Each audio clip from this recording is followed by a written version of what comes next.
Welcome to the Leo. గతంలో అనేక సందర్భాల్లో చాలా స్పష్టంగా చెప్పుకున్నాం, తెలుగుదేశం పార్టీ కార్యకర్తలకు ఆ పార్టీలో స్వేచ్ఛ ఎక్కువ ఉంటుంది. అధినాయకుడు తప్పు చేసినా ఇది తప్పు అని చెప్పే ధైర్యం కానీ స్వేచ్ఛ కానీ తెలుగుదేశం పార్టీలో ఉంటుంది.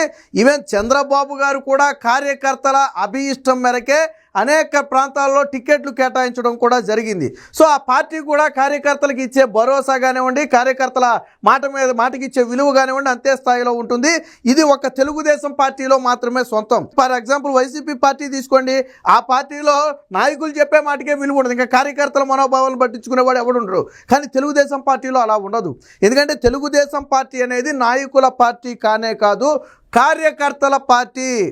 ప్రపంచంలోనే కార్యకర్తల పార్టీగా పేరొందినటువంటి ఏకైక పార్టీ తెలుగుదేశం పార్టీ. పార్టీకి కష్టం వచ్చినప్పుడు ఎంత బలంగా నిలబడతారో, వాళ్ళ నాయకులు అధికారంలో ఉన్నప్పుడు తప్పు చేస్తే అంతే బలంగా నిలదీస్తారు కూడా. అది తెలుగుదేశం పార్టీలో ఉంది. ఇప్పుడు మనం దీని గురించి ఎందుకు మాట్లాడుకోవాల్సి వచ్చిందంటే, ఉమ్మడి పశ్చిమ గోదావరి జిల్లా, ప్రస్తుతం అయితే ఏలూరు జిల్లా ఆ నూజివీడులో సర్దారు గౌతు లచ్చన్న, దివంగత నేత సర్దారు గౌతు లచ్చన్న ఆ విగ్రహావిష్కరణ కార్యక్రమం అయితే ఒకటి జరిగింది. సాధారణంగా ఆ కార్యక్రమం అంటే సర్దారు గౌతు లచ్చన్న అంటే మనవరాలిగా ఆ గౌతు శిరీష వెళ్తారు, అందులో సందేహం లేదు. సో నూజివీడులో జరుగుతుంది కాబట్టి అక్కడి నుంచి ప్రాతినిధ్యం వస్తున్నటువంటి ప్రస్తుతం మంత్రిగా ఉన్నటువంటి పార్థసారథి కూడా వెళతారు. సరే, బాగానే ఉంది. సరే, ఇతర టీడీపీ నేతలు కూడా వెళ్ళొచ్చు. అయితే అనూహ్యంగా ఇక్కడ ఒక వైసీపీ నేత ప్రత్యక్షమయ్యారు. ఎవరయ్యా అంటే జోగి రమేష్.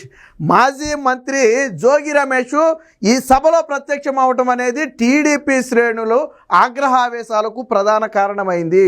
ప్రత్యక్షం అవటమే కాదు, గౌతు శిరీషతోనూ మంత్రి పార్థసారథితో కలిసి ఆ ఒకే కాన్వాయ్ మీద ఊరేగింపుకి వెళ్తారు, ఒకే వేదిక మీదేమో ఆ స్టేజ్ పంచుకుంటారు, విగ్రహావిష్కరణలో అందరూ పక్క పక్కన నిలబడి ఫోటోలు దిగుతారు. ఇది టీడీపీ కార్యకర్తలు జీర్ణించుకోలేని అంశంగా మారింది. సరే, వేరే వైసీపీ ఎవరో ఆ అనామకుడైతే పెద్దగా పట్టించుకునేవాళ్ళు కాదేమో, కానీ చంద్రబాబు గారి ఇంటి మీద దాడి చేయటమే కాకుండా అటు లోకేష్ని ఇటు చంద్రబాబు గారిని అనరాని మాటలు అన్నటువంటి వ్యక్తి జోగి రమేష్ ఒంటి కాలి మీద లెగిసిపోయారు. ఒక రకంగా చంద్రబాబు గారి ఇంటి మీద దాడి అంటే ఒక రకంగా చంద్రబాబు గారి మీద జరిగిన హత్యాయత్నం లాంటిది. ఆ రోజు జోగి రమేష్ దాడిని ఎంత బలంగా ఖండించారు టీడీపీ నేతలు. అందులో గౌతు శిరీష ఉంది కదా, గౌతు శిరీష కూడా నాటు ఖండించింది కదా. కానీ ఈరోజు అదే మాజీ మంత్రి జోగి రమేష్ వచ్చిన కార్యక్రమాలకు వీళ్ళు వెళ్ళటం అనేది తీవ్ర దుమారం రేగింది. టీడీపీ కార్యకర్తలు అగ్గి మీద గుగ్గులమయ్యారు. దీంతో టీడీపీ కార్యకర్తల ఆగ్రహావేశాలను గమనించినటువంటి అధిష్టానం వెంటనే అలర్ట్ అయింది. దీని మీద లోకేష్ కూడా ఒక రకంగా ఆగ్రహం వ్యక్తం చేయడంతో పాటు ఇమీడియట్గా వారి నుంచి వివరణ ఇవ్వాలని చెప్పి ఆదేశించడం కూడా జరిగింది. ఆ మంత్రి పార్థసారథి అయితే బహిరంగ క్షమాపణ చెప్పారు. ఆ శిరీష అయితే ఒక సుదీర్ఘ వివరణతో వీడియోను కూడా విడుదల చేసింది. కానీ ఈ వివరణ తర్వాత టీడీపీ కార్యకర్తలు మరింత బొగ్గుమన్నారు. వీళ్ళు చెప్పింది ఏంటంటే, కార్యక్రమానికి ఎవరు వస్తున్నారో తెలియక మేము వెళ్ళామని చెప్తున్నారు. కొద్దిసేపు గౌతు శిరీష అంశాన్ని పక్కన పెడితే మంత్రి పార్థసారథి రమ్మంటేనే జోగి రమేష్ వచ్చాడు. అందులో కొనకళ్ళ నారాయణ కూడా ఉన్నారు, ఆర్టీసీ చైర్మన్. మంత్రి పార్థసారథి ఆ కొనకళ్ళ నారాయణ ఆహ్వానిస్తేనే మాజీ మంత్రి జోగి రమేష్ ఆ కార్యక్రమానికి వచ్చాడు అనేది అక్కడ బలంగా వినిపిస్తున్నటువంటి టాక్. రెండోది, ఆహ్వాన పత్రికలో ముఖ్య అతిథులుగా ఉన్నటువంటి పేర్లలో జోగి రమేష్ పేరు కూడా ఉంది. మరి కనీసం ఆహ్వాన పత్రిక కూడా చూడకుండా ఎలా వెళ్ళారు అనేది ఇప్పుడు టీడీపీ కార్యకర్తలు అడుగుతున్నటువంటి ప్రశ్న.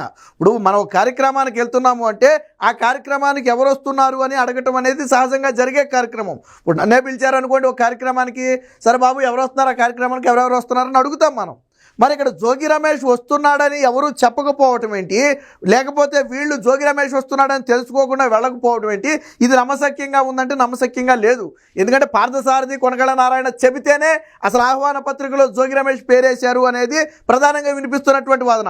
ఒకవేళ ఏమన్నా జోగి రమేష్ టీడీపీలో చేరటం కోసం ఏమన్నా చిన్నగా పావులు గదుపుతున్నాడా, తెలుగుదేశం పార్టీతో అంటగాగే ప్రయత్నం చేస్తున్నాడా అనే అనుమానాలు కూడా ఉన్నాయి. బట్ ఎట్టి పరిస్థితుల్లో జోగి రమేష్ని పార్టీలోకి ఆహ్వానించే పరిస్థితి ఉండదు, కార్యకర్తలు యాక్సెప్ట్ చేసే పరిస్థితి ఉండదు.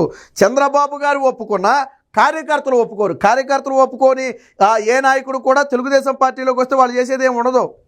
చంద్రబాబు గారు కూడా కార్యకర్తల నిర్ణయానికి గౌరవం ఇస్తారు. చంద్రబాబు గారి ఇంటి మీద దాడి చేసిన వ్యక్తిని పార్టీలోకి ఎలా తీసుకుంటారని ఇప్పుడు ఈ అంశం అనేది తీవ్ర దుమారం రేపింది. సోషల్ మీడియా వేదికగా కార్యకర్తలు ఒక రకంగా ఏంటంటే కార్యకర్తల ఆవేదన అది. మనం ఏదో వాళ్ళు విమర్శించారు, వదిలేయొచ్చు కదా, ఎందుకు ఇంత చిన్న విషయాన్ని రాద్ధాంతం చేస్తున్నారని చాలామంది అనుకోవచ్చు. ఆ రోజు జోగి రమేష్ చేసిన చేష్టలకు తెలుగుదేశం పార్టీ కార్యకర్తలు ఉడిగిపోయి ఉన్నారు. ఆ రోజు దాడి జరిగినప్పుడు ప్రాణాలు కొట్టు పెట్టి ఆ రోజు జోగి రమేష్ను అడ్డుకున్న వాళ్ళు ఉన్నారు. పోలీసులు కూడా రాకపోతే నాడు కార్యకర్తలు నాయకులు జోగి రమేష్ను అడ్డుకున్నటువంటి సందర్భాలు ఉన్నాయి. ఎంతోమంది టీడీపీ కార్యకర్తలను జోగి రమేష్ పోలీసుల చేత వేధించిన ఘటనలు ఉన్నాయి. ఆ థర్డ్ పార్టీ మనుషులను పెట్టి కొట్టించిన ఘటనలు ఉన్నాయి. సో ఇవన్నీ తెలుగుదేశం పార్టీ కార్యకర్తలు అనుభవించారు. ఆ రోజు చంద్రబాబు గారింటి మీద దాడి జరిగితే వాళ్ళ మీద దాడి జరిగినట్టు ఫీల్ అయ్యారు తెలుగుదేశం పార్టీ కార్యకర్తలు. మరి అలాంటి వ్యక్తితో ఈరోజు మేము చట్టపట్టాలు వేసుకు తిరుగుతామంటే ఏ వ్యక్తి అయినా కానివ్వండి, ఈవెన్ అది లోకేష్ అయినా సరే తెలుగుదేశం పార్టీ కార్యకర్తలు ప్రశ్నిస్తారు. అందులో సందేహమే లేదు. నేను మొదట్లోనే చెప్పా, తెలుగుదేశం పార్టీ కార్యకర్తలకు పార్టీలో ఆ స్వేచ్ఛ ఉంది. పార్టీకి కష్టం వచ్చినప్పుడు ఎలా అండగా నిలబడతారో పార్టీ లైన్ తప్పితే అదే స్థాయిలో నిలదీస్తారు. అది తెలుగుదేశం పార్టీకి ఉన్నటువంటి గొప్పతనం. ఈరోజు కార్యకర్తల ఆవేదనకి అదే జోగి రమేష్ ప్లేస్లో ఎవరో ముక్కు మొహం తెలియని ఇంకో వ్యక్తి ఉన్నాడు అనుకోండి, వైసీపీ అయినా ఓకే, పెద్దగా పట్టించుకోరు. ఇక్కడ విచిత్రం ఏంటంటే గన్నవరం టీడీపీ పార్టీ ఆఫీసు మీద దాడి చేసినటువంటి అనగాని రవి కూడా ఈ కార్యక్రమంలో పాల్గొనటం. గన్నవరం టీడీపీ కార్యాలయం మీద దాడి కేసులో ప్రధాన నిందితుడు ఆ వ్యక్తి కూడా ఈరోజు కార్యక్రమంలో పాల్గొన. మరి ఎవరు పిలిచారు వీళ్ళందరినీ? ఇప్పుడు గౌతు లచ్చన్న కార్యక్రమానికి గౌతు శిరీష వస్తుందని తెలుసు, మంత్రి పార్థసారథి వస్తాడని తెలుసు, ఇతర టీడీపీ నేతలు వస్తారని తెలుసు. మరి జోగి రమేష్ని ఎవరు పిలిచారు?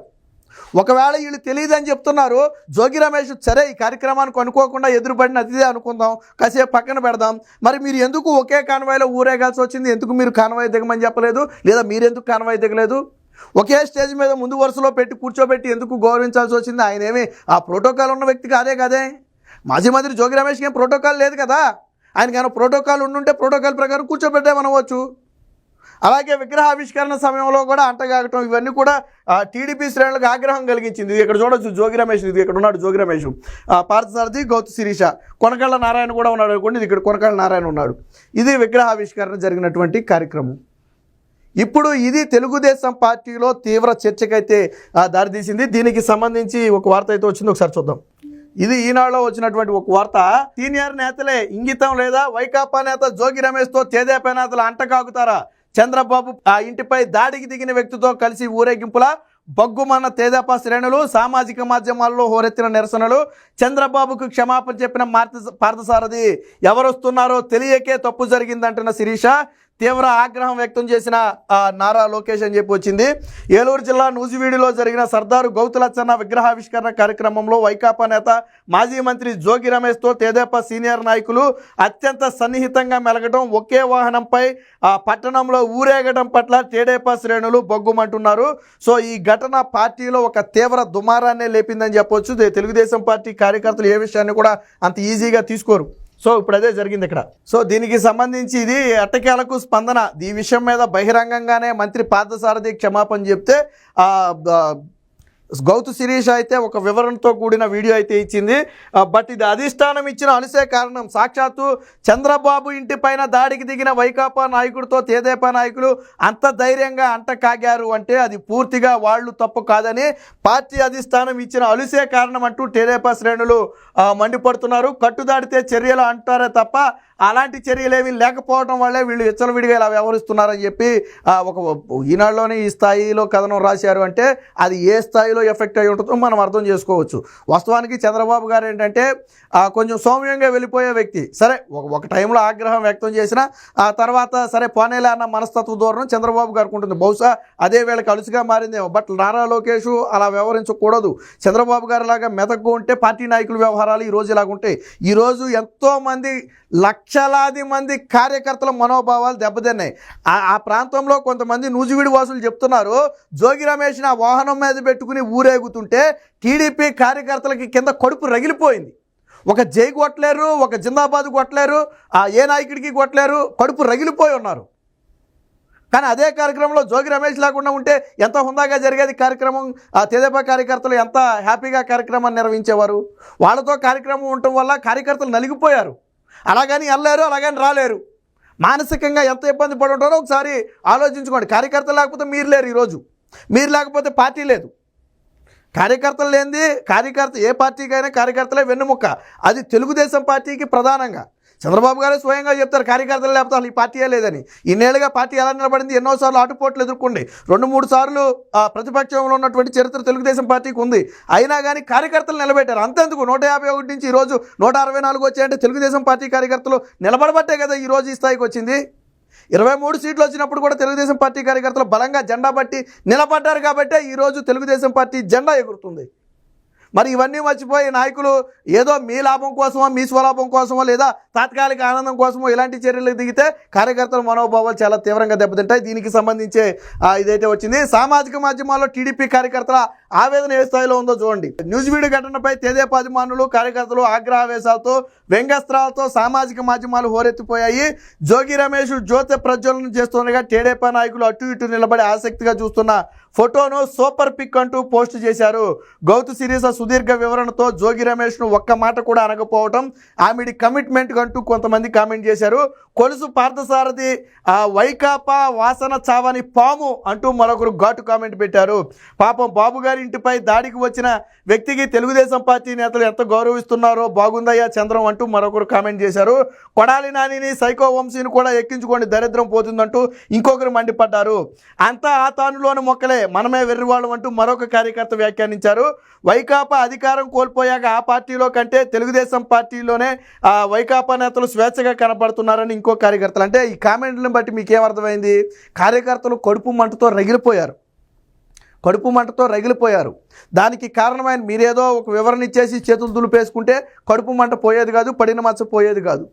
భవిష్యత్తులోనైనా ఇలాంటి ఘటనలు జరగకుండా తెలుగుదేశం పార్టీ కఠినంగా ఉండాలి. దీని మీద నారా లోకేష్ ఇప్పటికే తీవ్ర ఆగ్రహం వ్యక్తం చేయడంతో పాటు వారిద్దరి నుంచి కూడా స్పష్టమైన వివరణ తీసుకోవాలని ఆదేశించడం జరిగింది. ఆ కోవలోనే వాళ్ళిద్దరూ వివరణ ఇవ్వటం, పార్థసారథి క్షమాపణ చెప్పడం కూడా జరిగింది. ఏది ఏమైనా మొత్తంగా ఈ గౌతు లచ్చన్న విగ్రహావిష్కరణ కార్యక్రమంలో మాజీ మంత్రి జోగి రమేష్ పాల్గొనడం అనేది తెలుగుదేశం పార్టీలో తీవ్ర దుమారాన్ని అయితే రేపింది.